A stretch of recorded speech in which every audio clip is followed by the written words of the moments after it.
Hello বন্ধুরা, আজকের আমি দারুণ একটা রেসিপি নিয়ে চলে এসেছি। আমি এখানে বানাবো গোলাপ জাম। তার জন্য এখানে হচ্ছে আমি ঘি, গুঁড়ো দুধ আর হচ্ছে গোলা দুধ নিয়ে নিয়েছি। নিয়ে ভালো করে তিনটে একসাথে মেখে নিয়ে এখানে আমি গোল গোল করে ডো করে নিচ্ছি।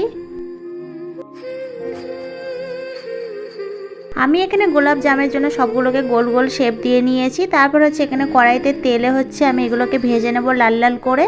এপিট ওপিট ভালো করে ভেজে নিয়ে লাল লাল করে আমি ভেজে নিয়ে তারপর সবগুলোকে তুলে নেব।